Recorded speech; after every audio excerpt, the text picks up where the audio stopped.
Bonjour à tous et bienvenue dans ce 6h30. Sous la houlette du président de la République Alassane Ouattara, le Conseil des ministres tenu hier au palais présidentiel a porté sur diverses questions.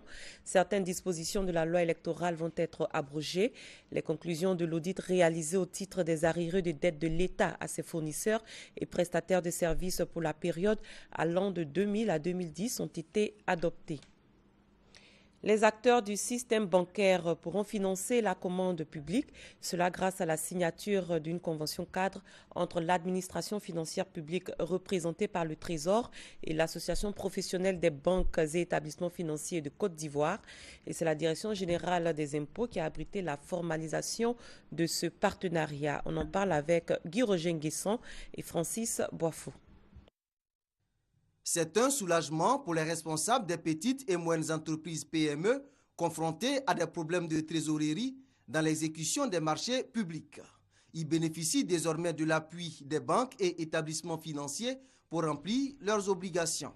Cette situation difficile des PME sera désormais transférée sur les banques qui ont cette capacité en fait de pouvoir proposer à tout moment à l'État d'autres mécanismes en fait qui lui permettent en fait de pouvoir soit faire respecter ses engagements, soit à bonne date ou à terme à travers le marché financier.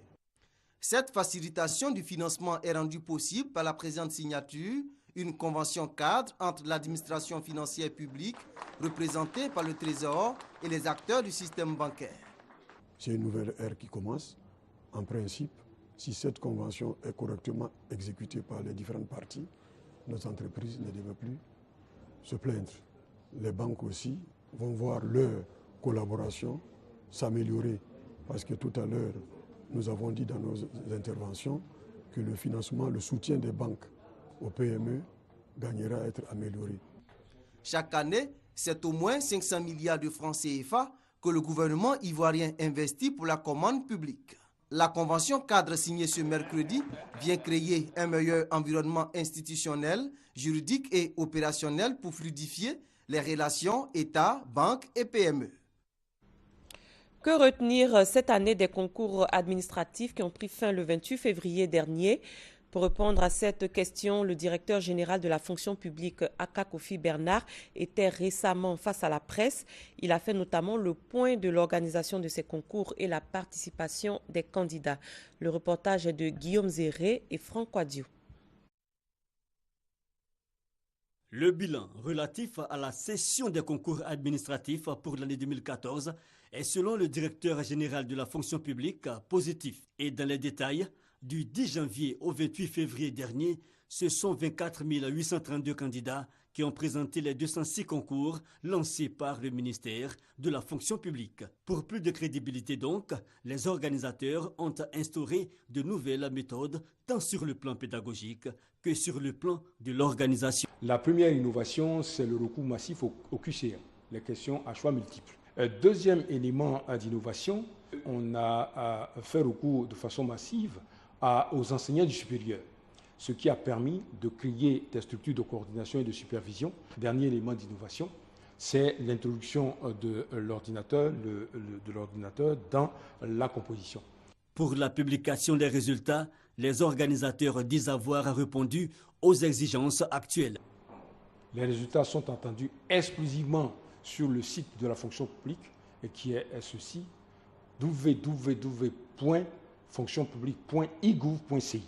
Bien entendu, avec l'achèvement de la session 2014, qui va être couronnée par la proclamation des résultats aux alentours du 20 mars 2015, l'ouverture de la session 2015 des concours administratifs qui interviendra aux alentours du mois de mai 2015. Cette session des concours de la fonction publique lancée le 21 mai 2014 est la première depuis la fin des troubles survenus en 2010. Un mot de coopération à présent. Le ministère des Affaires étrangères a reçu avant-hier la visite d'une délégation libérienne. Cette mission était accompagnée de représentants de la mission des Nations Unies au Libéria et de l'ONUCI. La rencontre s'inscrit dans le cadre de la 3e réunion quadripartite Côte d'Ivoire, Libéria, MUNUL, ONUCI. Les échanges ont essentiellement porté sur des questions de sécurité et de coopération entre la Côte d'Ivoire et le Libéria. Christelle Menon. Près de 8 heures d'échanges et de négociations entre des représentants du Libéria, de la Côte d'Ivoire, de l'ONUCI, de la MINUL, mission des Nations Unies au Libéria. Cette réunion quadripartite est un cadre de concertation et de suivi au sein duquel sont abordés les problèmes de sécurité, de justice, de cohésion sociale et de coopération entre la Côte d'Ivoire et le Libéria. La troisième du genre, tenue ce 10 mars, a permis de faire plusieurs recommandations, notamment le renforcement des actions conjointes de sécurisation le long de la frontière, la reprise du retour volontaire des réfugiés ivoiriens et la réactivation de la coopération bilatérale à travers la Grande Commission mixte ivoiro-libérienne. Il n'y a pas eu de réunion de la commission mixte ivoiro-libérienne depuis l'année 1978. Nous sommes en train de la réactiver. Nous passons en revue tous les accords conclus depuis cette date. Il est question de les actualiser dans les divers secteurs concernés. Autre point important discuté, la tenue en mai prochain de la deuxième session du Conseil conjoint des chefs coutumiers et des anciens. Pensons que les questions de sécurité sont d'abord des questions de sensibilisation.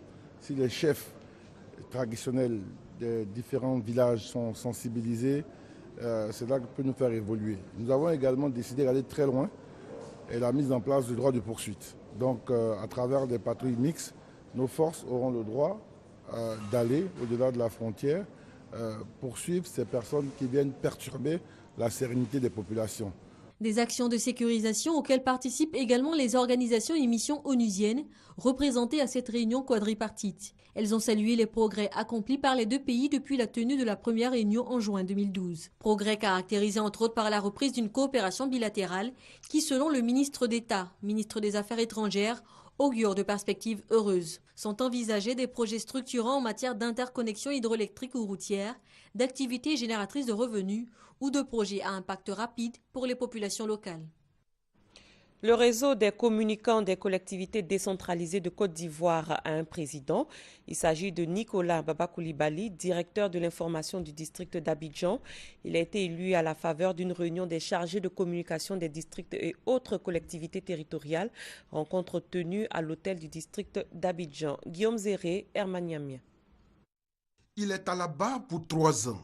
Plébiscité par ses pairs au cours de cette assemblée générale constitutive, Nicolas Baba Coulibaly va présider aux destinées du RECOMSI, le réseau des communicants des collectivités décentralisées de Côte d'Ivoire. Et pour jouer pleinement son rôle dans le vaste projet de développement initié par l'État, le premier président du dernier né des réseaux de communication entend faire de sa structure un instrument moderne et professionnel capable de relever les défis qui les attendent. Dans les jours à venir, nous allons très rapidement organiser un séminaire pour nous approprier la loi sur la décentralisation.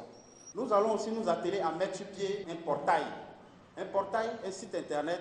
Cette première rencontre a porté sur le thème « Rôle de la communication dans la politique d'émergence des communes, régions et districts » et a fait l'objet d'une conférence animée par Dao Paulin, maire de la commune d'Atekoubé.